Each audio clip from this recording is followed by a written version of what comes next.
26 फरवरी एक अहम दिन है। इंशाअल्लाह मैं और तहरीक इंसाफ की सिंध की क़यादत, हमारे सेक्रेटरी जनरल और दीगर हजरात सिंध आ रही हैं और हम सिंध की आवाम से अवामी राब्ता मुहिम का आगाज़ कर रहे हैं। हम सिंध के लोगों को हक़ाइक़ बताना चाहते हैं कि उनके साथ इन 15 सालों में क्या हुआ। सिंध के हकूक़ के लिए इंशाअल्लाह हम सिंध के लोगों से रुजू करेंगे। पूरे 27 अज़ला का ये दौरा है।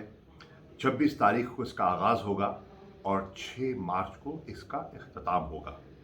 मैं उन लोगों से जो इस वक्त सिंध की नाक़िस हुक्मरानी से तंग हैं, जो वहाँ की लूट मार से और करप्शन के निज़ाम से तंग हैं, उनसे दरख्वास्त कर रहा हूँ कि वो आज वक्त है बाहर निकलने का, आवाज़ उठाने का, कदम बढ़ाने का।